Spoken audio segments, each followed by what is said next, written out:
Yes, so welcome to this presentation on Subsea Substations. My name is Arill Hagland.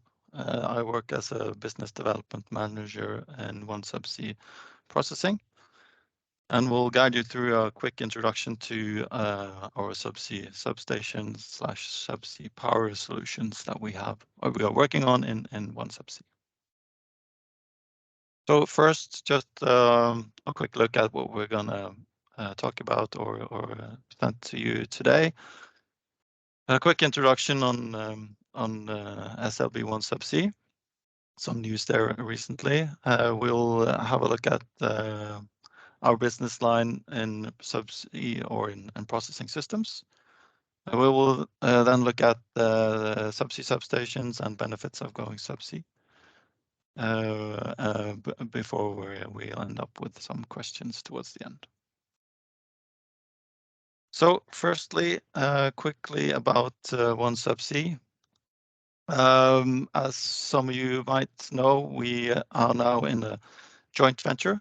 We have ownership within SLB, which was formerly known as Schlumberger, Aker Solutions, and Subsea 7. They have a part ownership in the JV, where basically the majority of Aker Solutions Subsea portfolio and the legacy OneSubsea has joined and created this joint venture. So this was just recently announced and released, and is kind of in a starting phase at the moment.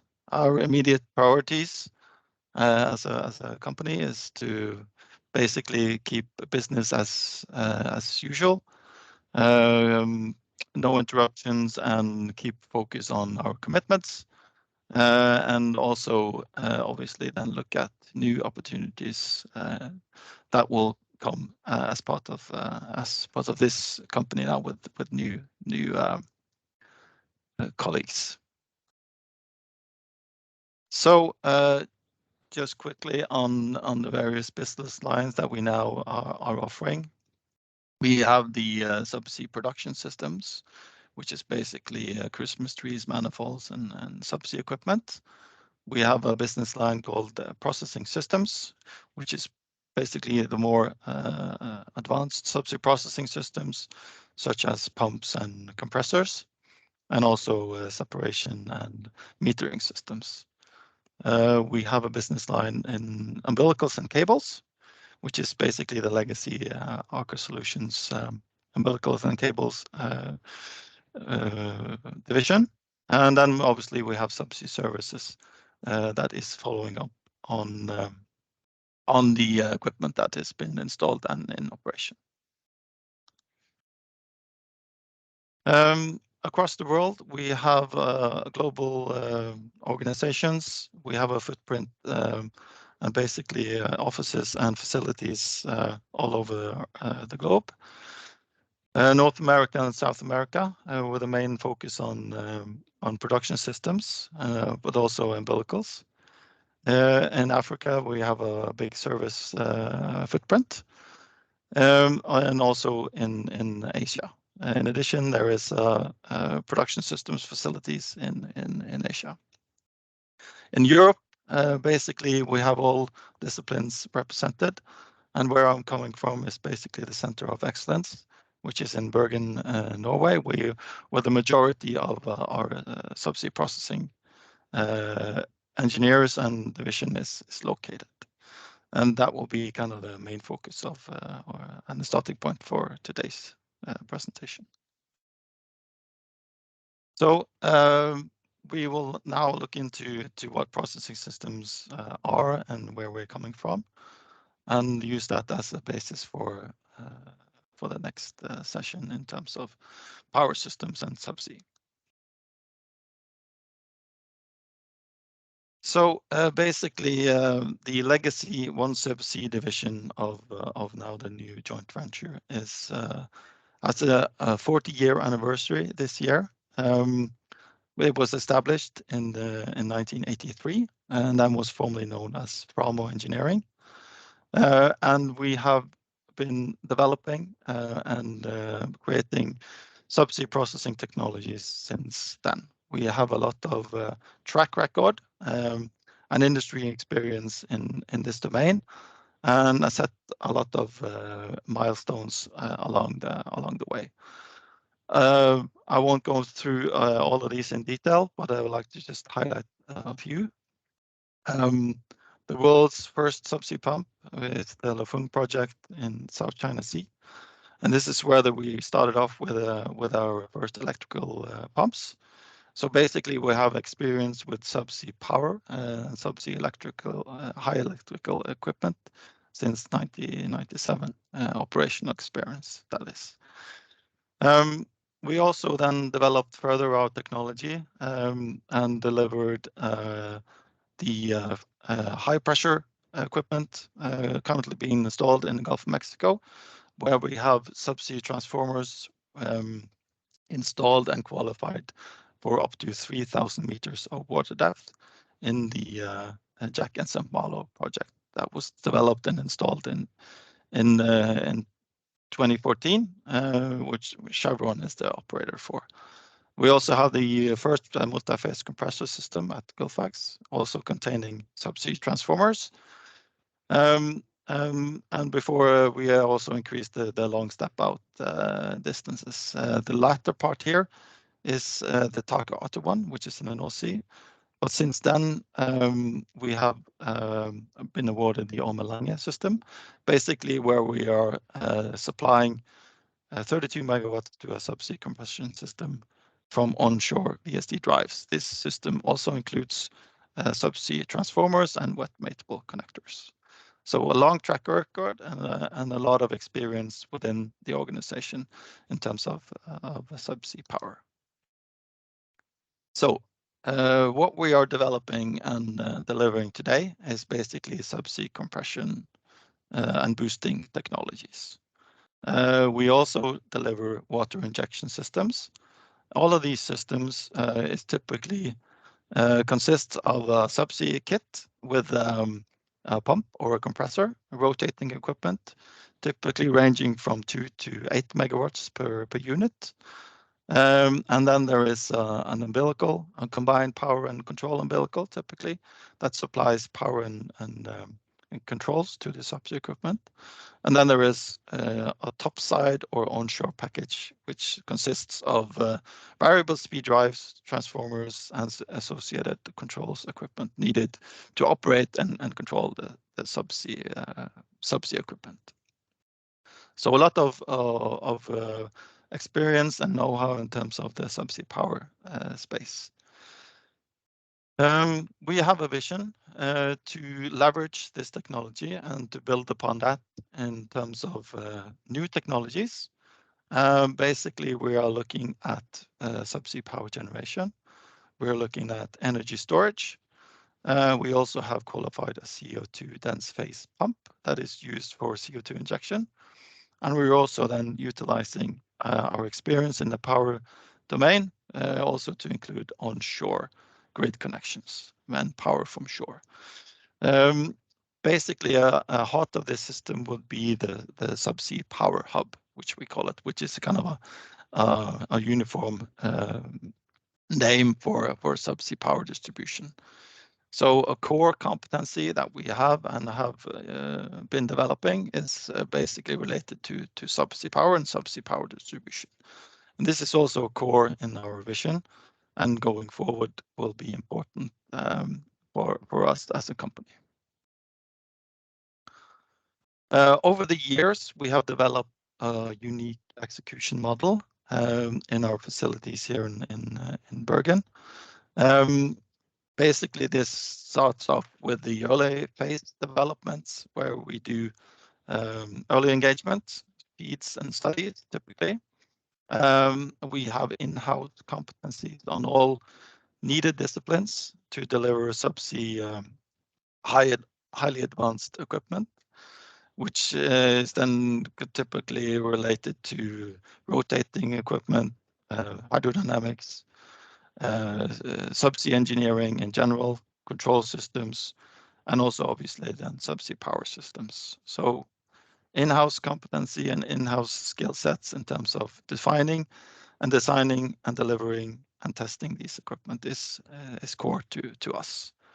We also have a unique facility outside Bergen at Hosse, which is located at Askøy, where we do system testing and also assembly of the equipment that we deliver.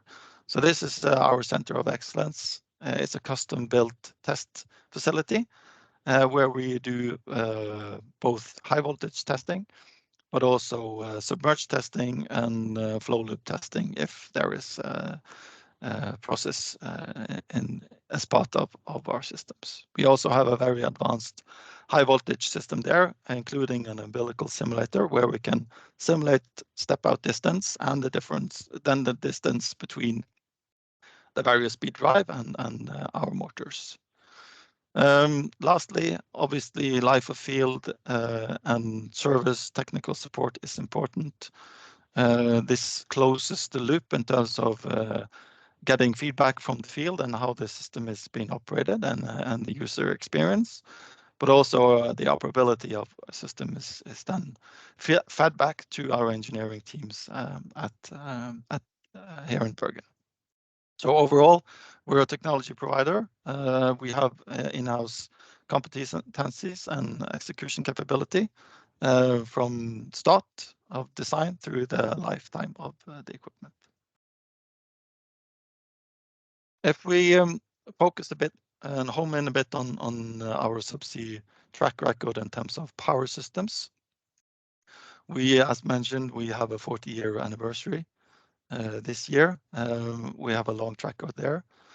We have also now close to 5 million hours of operating experience in the subsea power domain. We have a multidisciplinary experience, as I mentioned, also in terms of related to cooling and pressure compensations and also material selection in general for the subsea environment. We have an execution model where we basically own the process from start to finish, including state-of-the-art facilities, as I mentioned. We have now over 200 megawatts of subsea power installed, and the deepest systems we have installed is at 3,000 meters of water depth in the Gulf of Mexico. And lastly, in terms of subsea power and subsea connection systems, we have now close to 20 transformers installed and currently in successful operation worldwide. And over the years, we have also developed the marinization of the wet mateable and dry mateable connector systems associated with having a subsea transformer. So there is a big know-how and experience within our organization. Lastly, as well, on the one-stop shop solution and execution capability that we have and our facility at Hosse, which is shown here. We are obviously discussing subsea substations, and we'll come a bit back to that later on. But today's solution is to use an offshore platform, either fixed or floating is the kind of concepts used today. By putting this subsea, obviously, and utilizing the facilities that we have, we're able to deliver a much smaller unit, and also we are able to fully test this with all functions before it's being installed and set into operation. So the facilities that we have is unique and a key part of our success history. And it will also be key for us going forward. So looking a bit ahead in terms of utilizing this know-how and experience in the subsea power domain, we're looking at three solutions. Basically, with the Subsea Substation, which is a cost-efficient collection and transmission of offshore wind, solely focused at the offshore wind market. and then to make this more cost efficient, and a very valid alternative to topside substations. We have also what we call the Subsea Power Hub, which is basically used for decarbonization of oil and gas facilities. So here, for example, you could tie in offshore wind to your existing facility to then lessen the use of gas turbines for energy production. And this was a concept that there is a lot of interest and a lot of cases now being studied and looked into all over the world in terms of electrifying oil and gas facilities to reduce carbon emissions. And then lastly, subsea junction box, which is basically then used to simplify the layouts, simplify then the length of cable that is needed for offshore wind farms. And then this could obviously be an important product in terms of making these offshore wind farms more cost competitive. So just quickly then on going subsea, as mentioned, the current solution that is utilized today is a power station to connect the wind energy and wind farms to the grid through cables and transformation. This is typically now bottom fixed, and for floating will be floating structures in the future, which have a large footprint in terms of size and weight, and also carbon footprint. There's also subsea array and export cables included in this, and where we can utilize, as mentioned, the subsea junction box to optimize the cabling configuration and simplify the layouts of these wind farms. You may think, why do you want to go subsea? There is a lot of benefits. Naming a few here, obviously safety is important and paramount in the industry. With a subsea substation, there is no need to do offshore maintenance and offshore helicopter transport, for example, which is a risk to the health, safety, and environment. Our solution is maintenance-free, so there is no need to go out there in the first place. And obviously, if you keep it subsea, there is stable conditions. You have stable temperatures, and our concept is purely using natural convection, no convection cooling. So there's no moving parts. There's no pumps needed to circulate oil or air for heat exchange. We also, based on our experience, have a lifetime corrosion protection history. So there's basically 25, 30 years of lifetime. There's no concerns for a subsea transformer, and also then doing without doing any maintenance on it. And lastly, as this is a stable unit placed on the seabed, there's no need for high voltage dynamic export cables.